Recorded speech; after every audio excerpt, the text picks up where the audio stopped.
Hola, saludos a todos.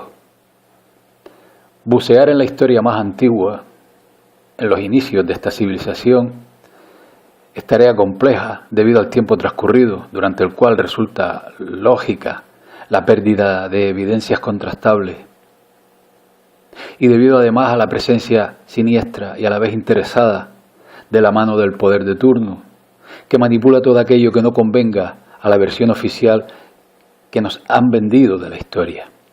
Por ello, esta parte de la historia la dejamos aparcada por el momento.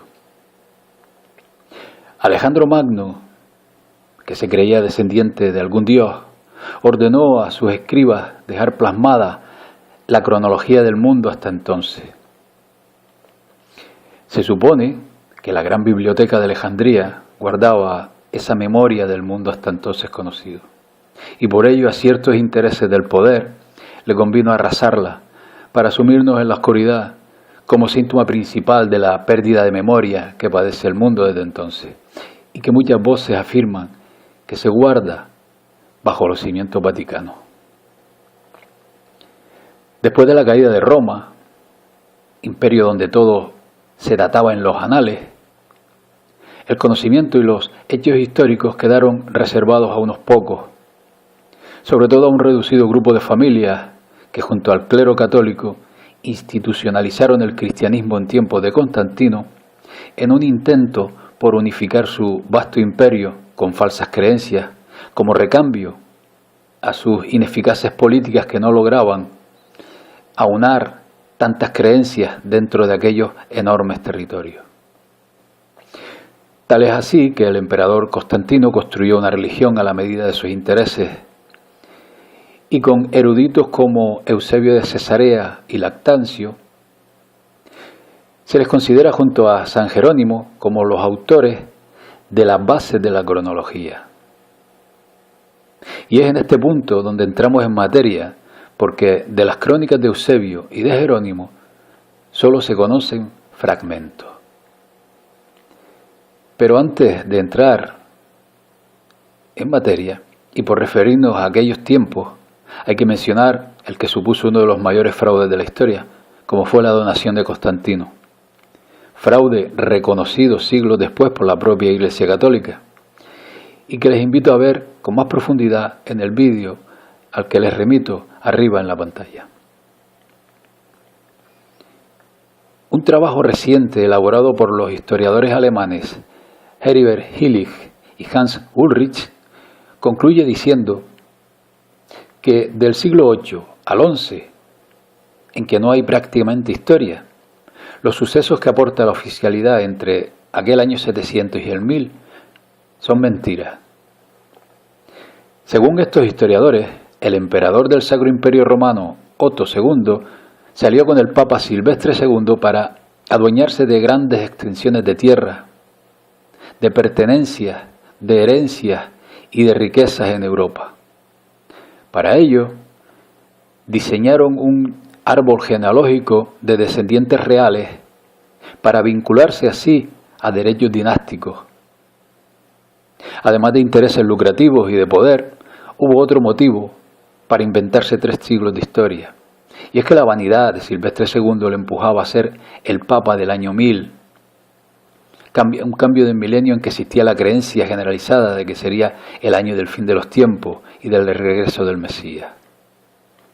De repente, de manera casual, aparecen moratorias de 300 años en grandes proyectos, muchas falsificaciones documentales, como la donación antes expuesta, y se frenó todo, el arte, la historia. Aparecen todo tipo de reliquias sagradas en aquel margen de tiempo. Todo esto dentro, y hay que entenderlo, del analfabetismo generalizado de la población. Pero este desajuste tal vez pueda tener una explicación, puesto que al cambiarse el calendario del calendario juliano al gregoriano en 1582, en dicho ajuste hubo cierta pérdida interesada de muchas fechas y de muchos días, pero bueno, esto es otra historia. Volviendo al tema de la dudosa veracidad de la historia oficial, Sirva como ejemplo que en el siglo XIV, Nikifor Calisto solo pudo repetir los textos dejados por Eusebio, cuando este presbítero intentó escribir la historia de los primeros 3 siglos después de Cristo. Cabe entonces sospechar si cuando nos referimos a los textos de Eusebio estamos en realidad ante los de Nikifor Calisto, puesto que los de Eusebio se publicaron por primera vez en 1544 con posterioridad a los de Calisto. Conviene recalcar el hecho de que casi toda la población vivía al margen del saber, que vivían el día a día inmersos en sus tareas diarias de supervivencia, que no había libros ni similares disponibles y que eran los religiosos quienes les, entre comillas, informaban. Y sobre todo que desde Eusebio hasta los siglos XVI y XVII, la gran mayoría de cronistas eran creyentes y ocupaban cargos importantes en la Iglesia, como Jerónimo y Teófilo, que eran obispos, o el arzobispo Acer, o el teólogo Joseph Scaliger, que abordaremos de inmediato. Y es por esta causa que las bases de la cronología antigua se sustentan en interpretaciones de datos contenidos en la Biblia, la cual también ha sido manipulada en muchas ocasiones. Toda la cronología antigua que hoy se maneja y se consulta fue escrita en los siglos XIV y XVI y fue elaborada por los cronistas Joseph Scaliger y por el jesuita Denis Petavius, en base a la tradición canónica de la Iglesia. Joseph Justus Scaliger fue, según fuentes oficiales, un erudito conocido por la ampliación de la noción clásica de la historia griega y la historia antigua de Roma, con la inclusión de la historia de Persia, Babilonia, Judía y la historia antigua de Egipto, dentro de la historia antigua como conjunto. Ojo a este dato. Su obra, Opus de Emendation Temporum, es considerada como la cronología oficial, esencial para el resto de historiadores. Cabe añadir que Scaliger contó con el apoyo de los jesuitas, que tras muchos años de enfrentamiento acabaron como autores de los prólogos de su obra. Como dato curioso, yo diría que sospechoso, resulta que Julio César Scaliger, padre del erudito historiador Joseph Justus, fue mentor y mecenas nada más y nada menos que de Nostradamus. Curioso.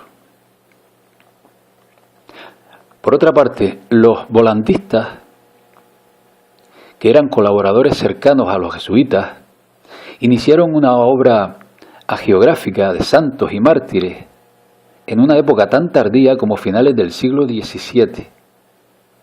Nos dicen que su método está basado en el análisis de fuentes antiguas existentes, pero estas supuestas fuentes nunca fueron conocidas.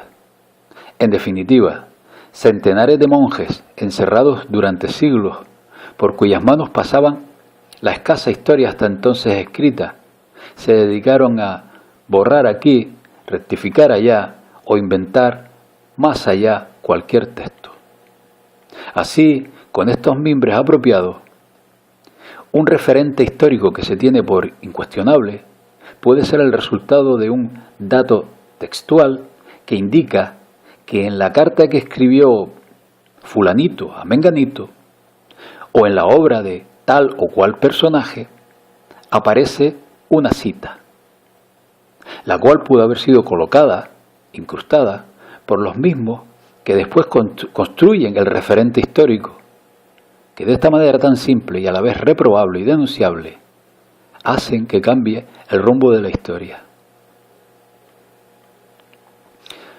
A raíz de la invención de la imprenta y coincidiendo con la ruptura de la nobleza negra veneciana con las familias papales que gobernaban el Vaticano, fueron varios los científicos y filósofos y demás que han cuestionado la fiabilidad de la cronología oficial escrita por los autores antes mencionados.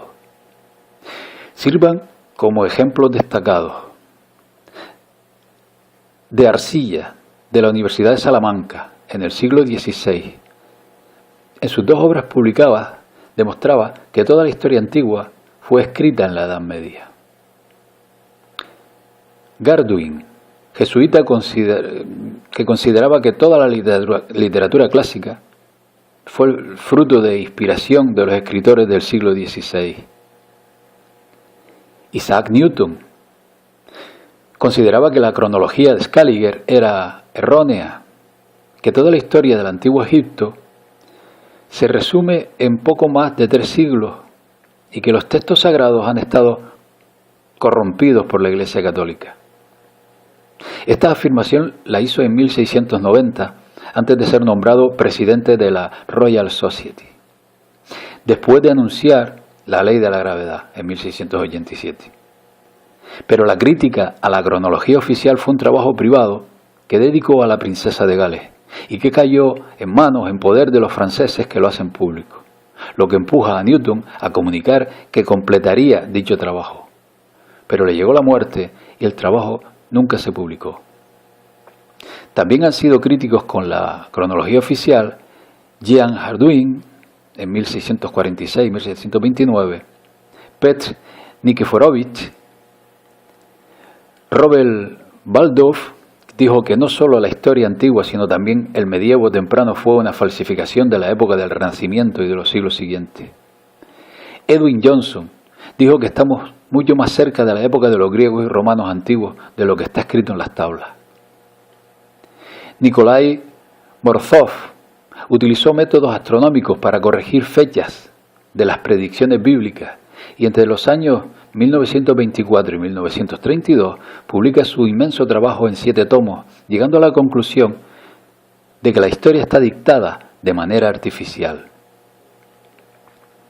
También Wilhelm Kameyer, a finales del siglo XIX, Immanuel Velikovsky, también a finales del XIX, a comienzos del XX, y también el matemático ruso Anatoly Fomenko, del cual ampliaremos con más detenimiento su trabajo.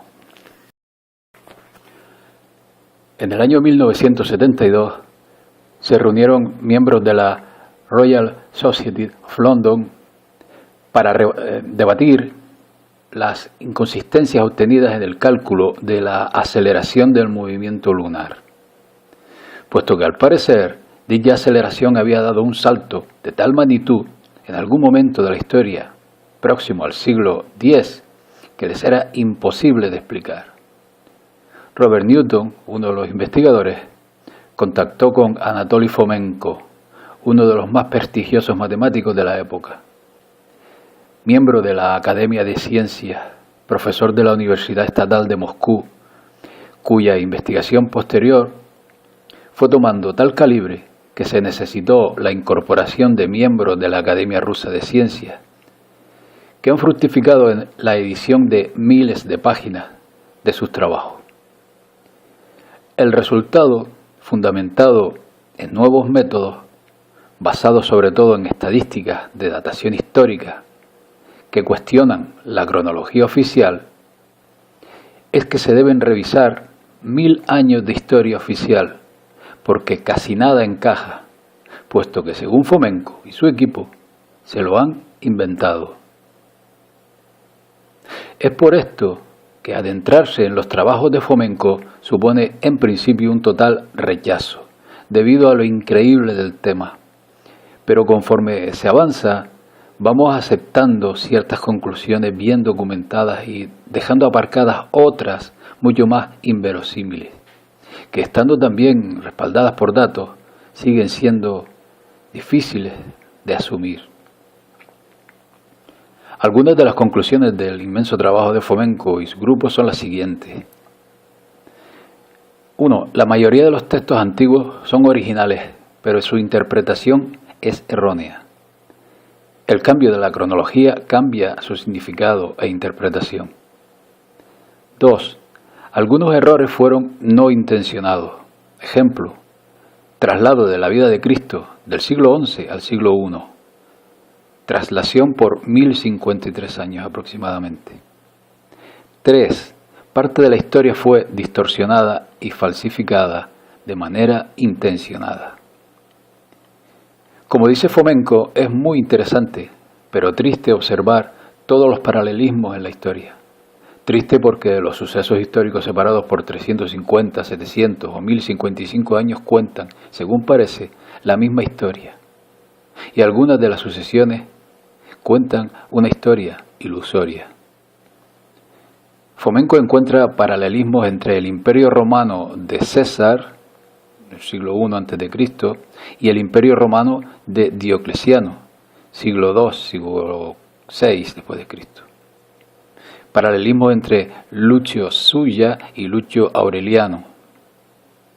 Otro ejemplo, los años 72 al 70 a.C. fue época de rebeliones, por ejemplo la rebelión de Espartaco. En estos 2 años se destacaron 2 jefes militares, Pompeyo y Craso. Por otra parte, del año 282 al 284 después de Cristo fue época de rebeliones, y en este tiempo se destacaron 2 jefes de tropas, Aurelio Carium y Numeriano. Encuentra similitudes entre las rebeliones del 70 a.C. que encumbraron a Gneo Pompeyo y las rebeliones del 284 después de Cristo que proclamaron emperador a Diocleciano. Es curioso anotar que cuántos personajes históricos están relacionados. Por ejemplo, Julio César. Julio César, imperio de César, igual a César Julio Constancio. Primero, Cloro, pelirrojo, del imperio Diocleciano, igual rey bíblico Salomón, igual a Otan III, pelirrojo. Sacro Imperio Romano, igual Ioran de Judea, más Jasia, Josia o Etalia, o Focia, Judea, igual Carlos IV, imperio de los Habsburgo. Fomenko demuestra el paralelismo entre los 7 reyes de la Roma real y las 7 épocas del imperio de Diocleciano. Más adelante, Fomenko y su grupo presentan el paralelismo estadístico entre la Judea bíblica y el Imperio Romano Oriental 306-700 después de Cristo. El paralelismo estadístico entre el Imperio Romano Germánico, siglo X-siglo XIII después de Cristo, según la coronación romana, y el Reino de Israel bíblico. Paralelismo estadístico entre el Imperio Romano Germánico y el Reino de Judea. Paralelismo de las hojas de vida de los reyes de la Roma real, según Tito Livio, y el Imperio de Diocleciano. Paralelismo entre la antigua guerra tarquínica en Roma, siglo IV a.C., y la guerra gótica medieval en Roma, siglo VI después de Cristo. Otro paralelismo entre la guerra de Troya, siglo XIII a.C., y la guerra gótica, siglo VI después de Cristo, donde en particular Pompeyo parece ser igual a Justiniano, Julio César igual Belisario, Sulla, y Cicerón igual Narcés igual Belisario. Paralelismo entre la historia romana, del 1 al 6 después de Cristo, y el Santo Imperio Romano Germánico, del siglo X al siglo XIII, Imperio Hohenstaufen, 962-1254, digamos que hay una traslación por 1053 años aproximadamente. Paralelismo entre el Imperio Romano Germánico y el Imperio de Diocleciano. Paralelismo entre el Imperio Romano Germánico y el Imperio de los Habsburgo. Como conclusión a estos paralelismos presentados en la ciencia, que es historia oficial, con respecto a la historia romana, los autores anotan lo siguiente. Según la historia romana oficial, escrita por Scalin y demás, la Roma italiana fue fundada por Rómulo, cerca del 753 a.C. Después, cerca de 333 después de Cristo, el emperador Constantino fundó Nueva Roma en Bósforo, Constantinopla, igual Estambul. Según los nuevos resultados, la fundación real de Roma italiana fue en el siglo XIV después de Cristo, cerca del año 1380. Podemos ver en esta parte un paralelismo sorprendente entre la famosa guerra de Troya, siglo XIII a.C., la guerra gótica, siglo VI después de Cristo, las famosas guerras de las épocas de las cruzadas, siglo XI al XIII después de Cristo. En otras palabras, la guerra de Troya y la guerra gótica son, según parece, reflejos fantasmales de las guerras reales en la época de las cruzadas. La guerra de Troya fue un hecho real, pero no del siglo XIII a.C., sino de los siglos XI al XIII después de Cristo. La leyenda homérica de la guerra de Troya es un mito compuesto que describe la guerra de las cruzadas. La hipótesis de Fomenko es la siguiente: la caída de Troya es la caída de la nueva Roma, igual Constantinopla, igual Jerusalén, como consecuencia de una guerra de las cruzadas. El mito de Troya está compuesto por diferentes episodios importantes de varias cruzadas. Y de esta manera, Fomenko y su equipo siguen profundizando en todos y cada uno de los datos históricos, y sería interminable exponerlo. Y mejor, para entenderlo, mejor exponer sus conclusiones, y para visualizar cómo pudieron manipular a su antojo cualquier texto antiguo, o bien directamente inventárselo, veamos esta correlación de datos fruto del gran trabajo del arquitecto y geógrafo catalán Andreu Marful, dividido en varios puntos. 1. Se crea un Almagesto a lo largo de los siglos XII y XVII y se manipula en los siglos XVII y XVIII para datar un falso pasado basado en eclipses documentados, entre comillas. Digamos que un Almagesto es una enciclopedia de datación astronómica. Tal como descubre la nueva cronología de Fomenko, el primer Almagesto publicado en el siglo XVI ya habría incorporado la dilatación cronológica, es decir, no sería el original. Se habría situado en tiempos de la antigua Grecia, aunque las dataciones astronómicas habrían comenzado, en realidad, en el siglo XIII después de Cristo, no antes. Hasta los siglos XVI y XVII no se comprende el universo. El geocentrismo y el heliocentrismo aparecen entonces con Copérnico, Galileo, Tycho Brahe, Kepler. Para llegar a esta concepción sería necesario antes desarrollar instrumentos para el control del tiempo. En un inicio aparecen las campanas rudimentarias, siglo XIII después de Cristo, y no es hasta el siglo XVI que aparecen los relojes portátiles. Gracias a estos mecanismos se puede calcular con precisión la rotación de los astros. Esta información permite, por un lado, comprender las leyes del cosmos y, por el otro, orientar la navegación por los grandes océanos. Gracias a ello se crearía una escuela de cartografía y los mapas celestes del norte y del sur necesarios para navegar. Por lo tanto, se desarrolla el lenguaje figurativo, los símbolos, la escritura, el control del tiempo y la comprensión del mundo, entre los siglos X y XVI. Esta reflexión es fundamental para comprender la base científica de la nueva cronología de Fomenko. En este instante histórico aparece la ciencia y la capacidad de predecir los eclipses. Cuando esto sucede, se manipula el tiempo histórico, se calculan eclipses antiguos y se escribe un pasado legendario lleno de referencias astronómicas con el fin de dar consistencia a estos relatos. Punto 2. Se interviene el Almagesto y se expolian las bibliotecas y el patrimonio arqueológico de Tierra Santa, Oriente, que se traslada a Europa occidental en diversas fases, como ven en pantalla. La primera, destrucción, expolio y manipulación de las pruebas físicas y documentales. Aquí pueden ver la correlación. La segunda, los estudios generales de Europa occidental se crean en los siglos XV al XVII. Aparecen junto con el Arca de la Alianza, 1486. Ven aquí la correlación de fechas. Tercero, el Almagesto se traslada a Italia y después se manipula. Aquí lo ven. Cuarto, la biblioteca de Constantinopla se traslada a Italia para manipularla. Entre otros lugares, a la gran biblioteca de la República de Venecia. 5. Se crea la biblioteca de los Médici con las obras helénicas y después se envía a París. Vean aquí la fecha. 6. La biblioteca colombina o januesa es intervenida con motivo del Tratado de Viena, el año 1725. 7. Los duques de Alba son familia imperial Comneno, que ocupan Toledo y crean la Escuela de Traductores de Textos Alejandrinos. Y aquí tienen los datos de cómo se fue manejando el tema. 8. La Biblioteca de Viena se nutre de las relaciones diplomáticas entre austriacos y otomanos. Vean aquí algunos datos. 9. La Santa Inquisición, la Compañía de Jesús o jesuitas y Joseph Scaliger reescriben la historia. Vean aquí infinidad de datos. 10. La Biblioteca de Alejandría se envía a Joseph Scaliger a París. 11. Los archivos y las bibliotecas imperiales de Europa se crean en el siglo XVIII.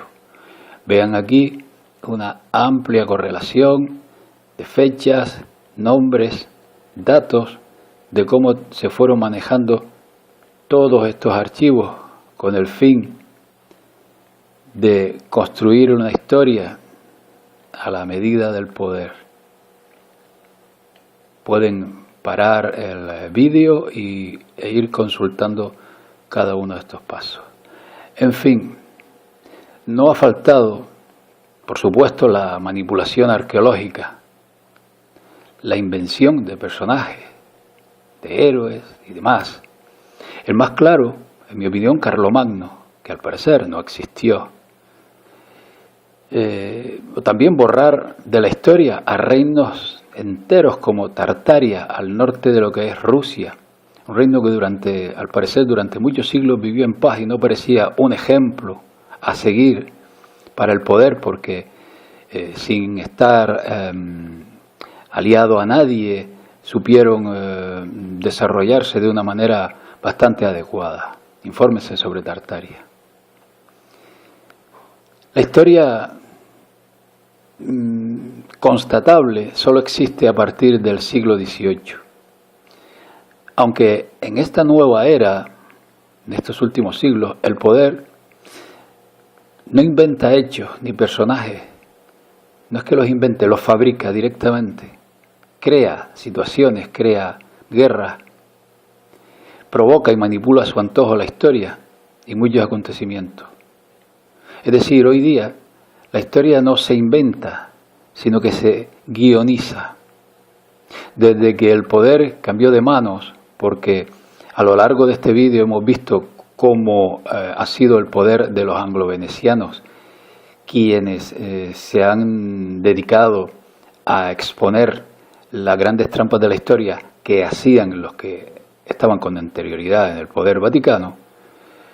Son estos ahora quienes, con otro tipo de estrategias, como acabo de decir, pues van manejando el devenir de los tiempos. Bueno amigos, espero que este vídeo tan denso sea de su agrado y les invito a consultar los enlaces que dejo al final del vídeo y bajo el vídeo, desde donde extraje toda esta información por si les interesa profundizar en el tema, sobre todo de Fomenko, porque exponer aquí la gran cantidad de personajes inventados o de guerras, hitos históricos inventados sería interminable. Se van a sorprender. Pues bien amigos, hasta pronto. Saludos a todos.